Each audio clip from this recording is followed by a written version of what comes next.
us on the program Les Métiers d'Avenir. Here we bring an actor of a specific professional domain who will thrill us through his or her work sector. Mr. Felix Simo is a real estate developer known in the Malian language as Promoteur Immobilier. He is a guest in today's edition of the program. I am Juliana Befolo, your humble host. Stay tuned.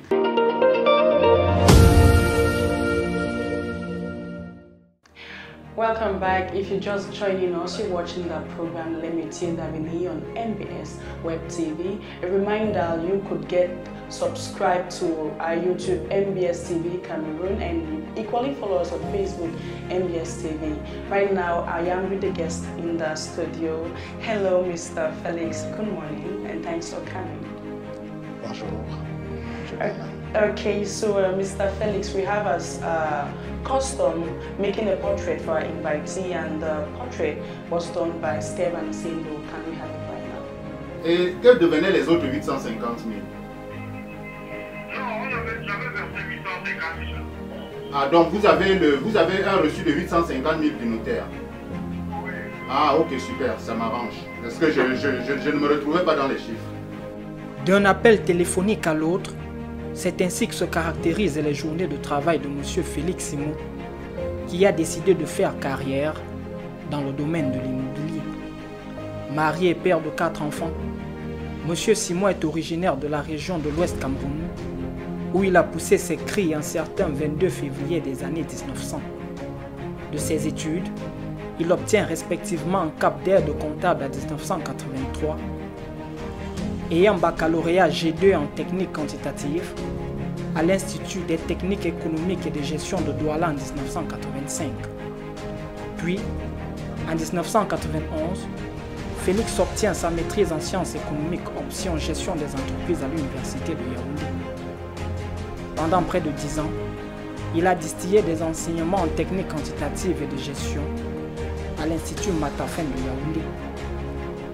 Parallèlement, il a opéré dans la commercialisation des vins et liqueurs, activité dans laquelle il exerce toujours. De 1994 à 1995, Félix Simon a dirigé l'industrie agroalimentaire International Industry Production IPP, basée à Boya dans le sud-ouest du Cameroun.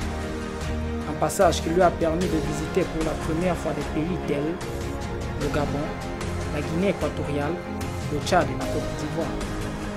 Félix Simon a débuté sa carrière d'agent immobilier en 1991 et en 2005, il devient promoteur immobilier jusqu'à ce jour. Dans son parcours de promoteur immobilier, il a participé à la création d'une mutuelle foncière dénommée MUPROF, entendu, mutuelle pour la propriété foncière. Il faut dire, Juliana, que M. Félix Simon n'a pas donné à l'échec la chance de le vaincre. Bonne suite d'émission. Alors, Monsieur Simon, après avoir vu le portrait de vous, est-ce que vous vous retrouvez dans cela? Il n'y a rien à redire, c'est parfait. Ok. À quoi renvoie donc le profil d'un promoteur immobilier? Un promoteur immobilier est d'abord et avant tout un manager. C'est une personne qui rassemble des compétences autour d'un projet immobilier, puisque nous parlons de promoteur immobilier. Ce projet peut partir de l'immatriculation foncière jusqu'au logement des individus dans les maisons construites. Ok. Et on a toujours coutume à confondre promoteur immobilier et agent immobilier. What I'd like to know is, what is the difference between these two professions?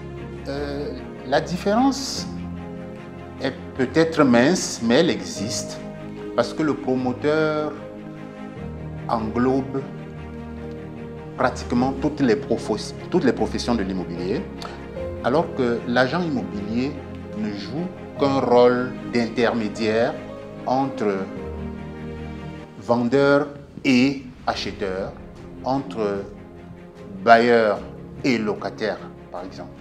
D'accord. Et y a-t-il une formation spécifique pour exercer dans le métier de promoteur immobilier?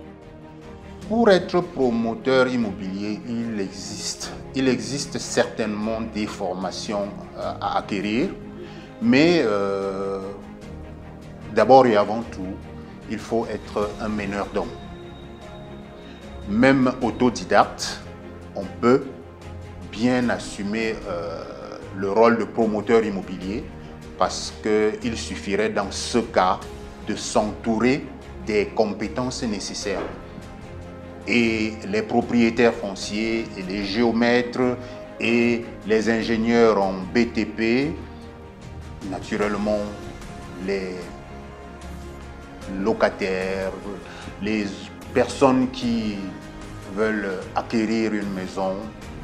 Donc, il faut d'abord être meneur d'hommes. Il faut pouvoir gérer. Okay, so how long does it take a person to become a real estate developer? Combien de temps est-ce que ça peut prendre une personne sans formation, par exemple, pour devenir un promoteur immobilier? C'est une œuvre, je dirais, de longue haleine.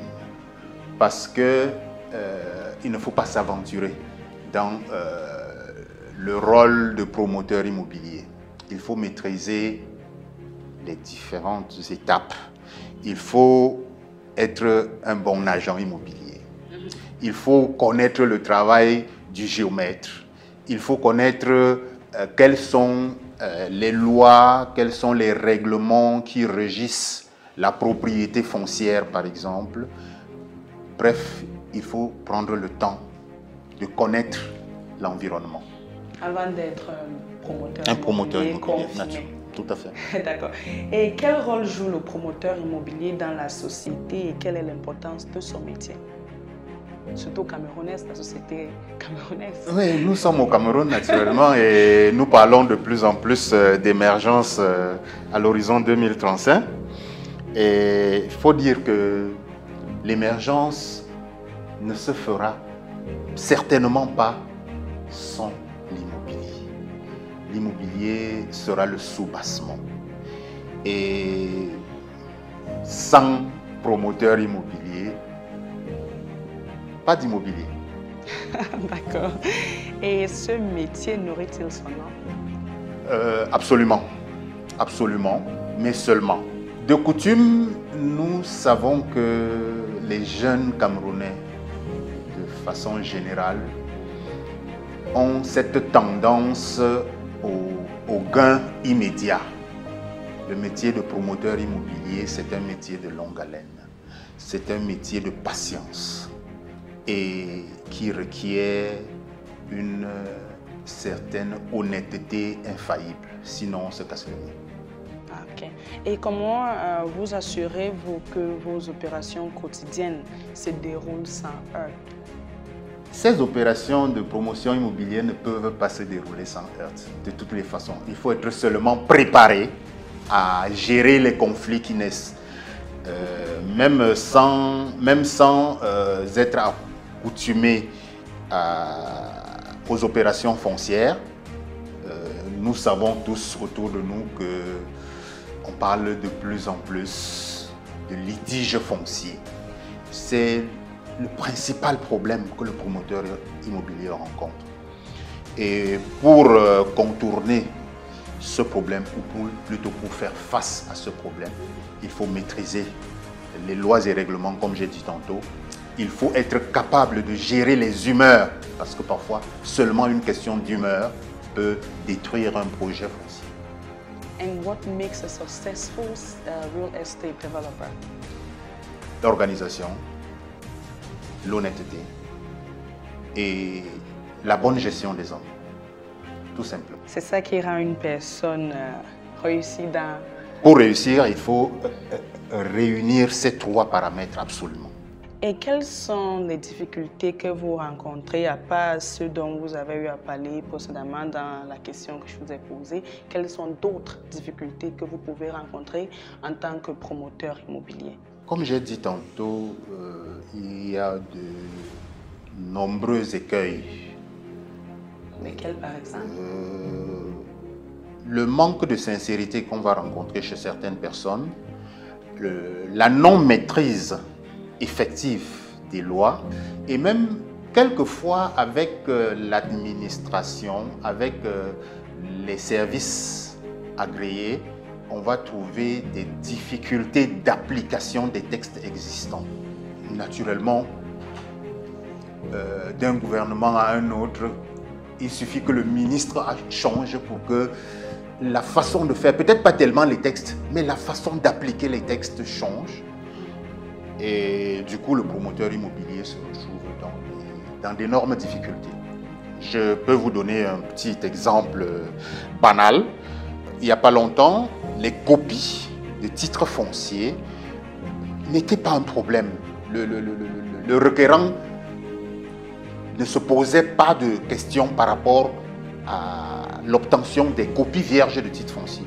Mais aujourd'hui, la copie vierge de titres fonciers, nous sommes à Yaoundé, la copie vierge de titres fonciers qui s'utilise dans le Fundi ne va pas être la même copie vierge qu'on va utiliser dans la Meufou à Famba, par exemple. Et ça, c'est une trouvaille du nouveau ministre. Parce qu'avant, c'était les mêmes partout. C'était les mêmes copies qui passaient partout. Parce que ces copies, il faut le dire, sont produites par notre imprimerie. Ils ne viennent pas d'ailleurs. Mais le nouveau ministre, certainement, pour faire face à des problèmes qu'il a rencontrés, parce que le titre foncier doit être un outil vraiment fiable. Mais de moins en moins, on lui fait confiance parce qu'il perd de sa valeur à cause des faux et comme les Camerounais s'y connaissent bien. Je pense qu'il a pris la peine de griffer les copies qui sortent pour s'assurer du contrôle des titres fonciers qui circulent sur le territoire. Mais ça crée forcément des difficultés supplémentaires auxquelles le promoteur immobilier et même encore l'usager lambda n'est pas habitué. Pouvez-vous conseiller une personne d'exercer ou de vouloir entrer dans ce métier? Et pourquoi pas? Et pourquoi pas? Nous avons dit tantôt que c'est un métier d'avenir, comme dit le slogan de votre émission. C'est un métier d'avenir. Nous ne nous développerons pas sans une attention particulière à cette profession. Il n'y a pas longtemps, on a sorti des textes régissant ces professions-là, que ce soit l'agent immobilier, que ce soit le promoteur immobilier. Il y a des conditions à remplir pour entrer dans la profession.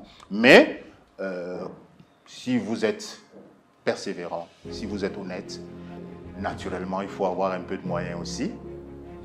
C'est un métier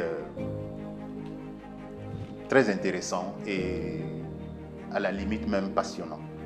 Parce qu'on a, le plaisir de faire plaisir aux autres. Si demain vous êtes propriétaire de votre titre foncier, vous serez toujours reconnaissant à celui qui vous a aidé à l'obtenir. D'accord. Monsieur Felix Simo, we have come to the end of this edition of the program. I want to thank you very much for being here today. The pleasure is mine. And we've come to the end of this edition of the program. Do not forget to subscribe to our YouTube channel, MBS TV Cameroon, and follow us on Facebook, MBS TV. Until then, stay blessed.